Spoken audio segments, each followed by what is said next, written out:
पुण्यातलं एक मोठं कॉलेज निनाद कॉलेजच्या शेवटच्या वर्षाला कॉमर्सला होता. त्याचे ठराविक काही मित्र होते. तो नेहमीच त्या मित्रांमध्ये राहून टवाळक्या करायचा. कॉलेजमध्ये त्याचा दरारा होता. तो त्यांच्या गँगचा टीम लीडर होता. हो, आता त्याच्या टवाळक्या म्हणजे काही खूप मोठ्या नव्हत्या आणि विशेष म्हणजे त्याचा कोणाला त्रास होत नव्हता. याला कारणही तसेच होते. निनाद एक हुशार विद्यार्थी होता. त्याचे मित्रही बऱ्यापैकी हुशार होते. अगदी टॉपर नाही, पण सगळ्यांचे मार्क्स चांगले असायचे. शिवाय स्पोर्ट्समध्ये निनाद आणि टीमचा हात कोणीच पकडू शकत नव्हतं. कितीतरी स्पर्धांमध्ये त्यांनी कॉलेजला बक्षिसं मिळवून दिली होती. त्यामुळे प्रिन्सिपल आणि बाकी शिक्षक त्यांच्यावर खुश होते. आता वर सांगितल्याप्रमाणे निनाद आणि टीम सतत काही ना काही करून इतर विद्यार्थ्यांना त्रास द्यायचे. वरून कंप्लेंट न करण्याबद्दल बजावायचे. त्रास म्हणजे एखाद्या मुलाला क्लासरूममध्ये बंद करून ठेव, नाहीतर उगीचच एखाद्याला नवीन मुलीला प्रपोज करायला सांग. असे एक नाही, अनेक रँकिंगच होती जणू. कारण त्यांच्यासाठी जरी ह्या छोट्या छोट्या गोष्टी होत्या तरी बिचारी नवीन जॉईन झालेली मुलं यात पिसली जायची. त्यांचं मोठं नुकसान होत नव्हतं म्हणून ती देखील कंप्लेंट करत नव्हती. निनादचं मत होतं की असं केल्याने मुलं धाडसी होतात. कसे होतात त्याचे त्यालाच माहीत. हो, पण असे असले तरी निनाद कधी मुलींच्या वाटेला जायचा नाही. त्याने कधी मुलींना त्रास दिला नाही. त्यांच्यापासून हे सगळे लोक 4 हात लांबच राहायचे. हे सगळे लोक म्हणजे तुषार, रवी, मन्या आणि सँडी. कॉलेज चालू होऊन 15 दिवस झाले होते. त्यामुळे कितीतरी नवीन विद्यार्थी जॉईन झाले होते. निनादला आयती संधीच मिळाली. सगळ्यांना सतवायची. जोडीला सगळे होतेच, अशांतच. त्यांनी प्रथमेश नावाच्या फर्स्ट इयरच्या मुलाला सगळ्यांच्या बाईक धुवायला सांगितले. प्रथमेशने नकार दिला. तरी ह्या सगळ्यांनी त्याची कॉलेज बाईक हिसकावून घेतली आणि जबरदस्तीने त्याला बाईक धुवायला लावले. प्रथमेश रडायला लागला आणि हे मित्र जसं काही झालंच नाही अशा आविर्भावात तिथून निघून गेले. नेमकं हे सगळं वृंदाने बघितलं. तिने प्रथमेश सोबतच कॉलेजमध्ये प्रवेश घेतला होता. 15 दिवसांपासून त्यांची तोंड ओळख होती. वृंदाला हे सगळं बघून वाईट वाटले आणि रागही आला. तिने मनाशी ठरवलं आणि प्रथमेशला घेऊन सरळ प्रिन्सिपल सरांच्या केबिनमध्ये गेली. वृंदाचं बोलणं ऐकून प्रिन्सिपल सरांना विश्वासच बसत नव्हता. पण कंप्लेंट आले तर ॲक्शन घ्यायलाच हवी म्हणून त्यांनी निनाद, तुषार, रवी, मन्या आणि सँडी यांना केबिनमध्ये बोलावले. What I am hearing? I am not expecting this from you. I want to meet your parents. I am sorry sir. We are sorry. Please do not call our parents. सगळे मान खाली घालून एका सुरात बोलले. झालेल्या प्रकाराबद्दल प्रिन्सिपल सर त्यांना खूप ओरडले आणि रेस्टिकेट करण्यात येईल असे बजावले. हे ऐकून निनाद आणि त्यांचे मित्र घाबरले. त्यांनी प्रिन्सिपल सर आणि प्रथमेशची माफी मागितली. प्रिन्सिपल सरांनी त्यांना फक्त एक्झाम देण्याची परवानगी दिली, परंतु लेक्चर्सला बसता येणार नाही असेही सांगितले. झालेला निर्णय मान्य करण्याशिवाय दुसरा काही पर्याय नव्हता. निनाद आणि त्यांच्या मित्रांकडे त्यातल्या त्यात एक्झाम देता येणार म्हणून वर्ष वाया जाणार नव्हतं. वृंदानं कंप्लीट केली आहे हे समजल्यापासून निनादचा वृंदावर खूप राग होता. कधी एकदा तिला धडा शिकवतो असं त्याला झालं होतं. चायला ही वृंदा समजते काय स्वतःला? भेटू दे एकदा, बघतोच तिला. कॉलेज बाहेरच्या चहाच्या कट्ट्यावर एक कटिंग चहाचा झुरका मारत, डोळ्यात प्रचंड राग आणि कपाळावर आट्या आणत, हाताची मूठ टेबलवर आपटत निनाद गरजला. हो ना, तिला काय पडली होती कंप्लेंट करायची? स्वतःच्या कामाशी काम ठेवायचं. सँडी अजून आगीत तेल ओतत म्हणाला, हे बघा, जे झालं तेच झालं. उगीच आत्ता कोणत्या नवीन लफड्यात पडू नका. एक्झाम द्यायला मिळते तेच पुष्कळ आहे. रवी समजावत म्हणाला. हो, एकतर हे शेवटचं वर्ष आहे आपलं. पुढे सगळं करिअर पडलंय. घरी माहीत केलं नाहीये, पण कळायला वेळ लागणार नाहीये. त्यात जर कॉलेजमधून काढलं तर वाटच लागेल. तुषार रवीला दुजोरा देत म्हणाला. यार, पण त्या वृंदाला धडा शिकवायला पाहिजे यार. मण्या चहात पडलेला बिस्किटाचा तुकडा काढत म्हणाला.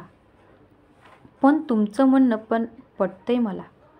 चहाचा एक बोट चोखत त्याने सहमती दर्शवली. काय यार तुम्ही, ज्युनियर आहे ती. तिला अद्दल घडवायला नको का? सँडी पुन्हा आपल्या बोलण्यावर जोर देत म्हणाला आणि त्याने रिकामा ग्लास टेबलवर जोरात आदळला. नसत्या गोष्टींमध्ये एनर्जी वाया घालवण्यापेक्षा तू करिअरवर फोकस कर सँडी. आणि तसंही चूक आपलीच होती. त्यामुळे हा विषय इकडेच थांबव. तुषारने देखील रिकामा ग्लास टेबलवर ठेवला आणि टपरीवरच्या पोराला इशारा करून स्वतःकडे बोलवत तो म्हणाला. हो, हा विषय इकडेच थांबवा. रवीने तेच पुढे म्हटलं. बरं, राहिलं. असे म्हणत सँडीने जवळ आलेल्या त्या मुलाला चहा आणि बिस्किटांचे पैसे दिले. सगळ्यांचं एकमत झालं तसं त्यांनी तिकडून निघण्याचा विचार केला आणि आपापल्या बाईक काढल्या. इतका वेळ काहीच न बोलणाऱ्या निनादच्या मनात मात्र काहीतरी वेगळंच चाललं होतं. त्याने तसं दर्शवलं नाही, पण काहीही झालं तरी त्या वृंदाला धडा शिकवल्याशिवाय गप्प बसणार नाही असा त्याने मनात निश्चय केला. इकडे वृंदा मात्र झालं गेलं सगळं विसरली. नवीन कॉलेज, नवीन मित्रमैत्रिणी यांच्यात रमली. बघता बघता परीक्षा झाल्या. वर्ष संपले. निनाद चांगल्या गुणांनी उत्तीर्ण होऊन करिअरच्या नव्या संधी शोधण्यात व्यस्त झाला. तर वृंदाचं कॉलेज लाईफ सुरळीत चालू होतं. ती आत्ता कॉमर्सच्या द्वितीय वर्षाला होती. अभ्यास, प्रोजेक्ट, प्रेझेंटेशन आणि प्रॅक्टिकल नॉलेज या सगळ्यासोबत कॉलेज फेस्टिवल, पिकनिक अशा सगळ्या गोष्टी ती मनसोक्त एन्जॉय करत होती. बघता बघता दुसरं वर्ष देखील संपलं आणि तिसरं वर्ष नवीन सुरेल स्वप्न घेऊन आलं. तिच्याच क्लासमधल्या मनाने तिला प्रपोज केलं. त्याच्यासोबत नवीन आयुष्याचं स्वप्न रंगवता रंगवता तिसरं वर्ष कधी संपलं तिचं तिलाच कळलं नाही. आत्ता जॉब मिळाला की घरी विषय काढायचा आणि त्यांना एकमेकांबद्दल सांगायचं असं दोघांनी ठरवलं. मननची कास्ट वेगळी होती, त्यामुळे तिला थोडी धाकधूक होती. पण हा विश्वास देखील होता की सगळं सुरळीत होईल. अचानक एक दिवस मननचा फोन आला. हॅलो वृंदा, मला जॉब मिळाला. बेंगलोरला शिफ्ट व्हावं लागेल. पुढच्या आठवड्यात जॉईनिंग आहे. मनन एक्साइट होत म्हणाला. वाव यार, काँग्रेस. त्याच्यासाठी खुश होत वृंदाने त्याचं अभिनंदन केलं. खूप तयारी करायची आहे. ठीक आहे, मग नंतर बोलू. ऐक ना. काय ग? आपल्या लग्नाचं काय?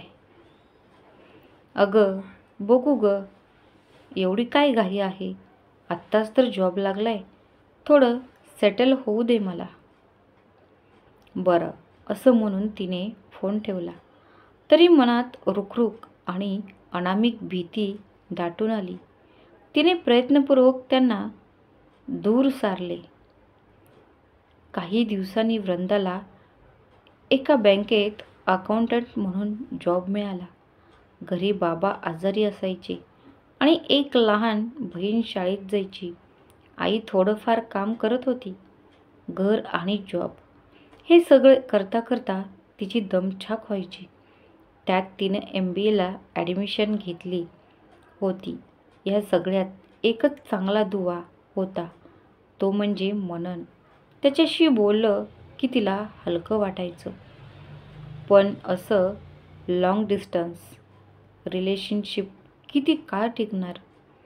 हळूहळू मननचे फोन कमी होऊ लागले आणि लग्नाचा विषय देखील तो टाळू लागला. इकडे वृंदाच्या घरी लग्नाचा विषय निघू लागला.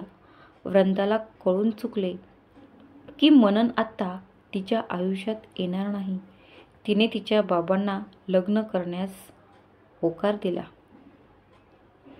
वृंदाच्या बाबांनी तिचं नाव मॅट्रिमनी साईटवर नोंदवलं. त्यानुसार तिला हळूहळू स्थळं यायला सुरुवात झाली. दरम्यान तिचं MBA पूर्ण झालं. निनादचा जॉब चांगला चालला होता आणि पगार देखील भक्कम होता. तो CAचा अभ्यास करत होता आणि सोबत एका कंपनीत त्यांचे अकाउंट्स सांभाळत होता. त्यामुळे त्याच्याही लग्नाची बोलणी त्याच्या घरात चालू झाली. निनादचं नाव त्याच्या बहिणीने सुलेखाने मॅट्रिमनी साईटवर नोंदवलं. असंच एका रात्री बेडवर लोळत असताना निनाद मॅट्रिमनी साईट बघत होता. बघता बघता निनादला वृंदाचा बायोडाटा दिसला. त्याच्या मनात पुन्हा जुन्या आठवणी आणि वृंदाबद्दलचा द्वेष दाटून आला. त्याने काहीतरी ठरवले आणि त्या विचारातच झोपी गेला. दुसऱ्या दिवशी त्याने आईला वृंदाचा बायोडाटा दाखवत तिकडे चौकशीसाठी फोन करायला सांगितला. त्याप्रमाणे आईने म्हणजे नीताताईबाईंनी फोन केला. जुजबी बोलणी झाल्यावर कांदेपोहेचा कार्यक्रम ठरला.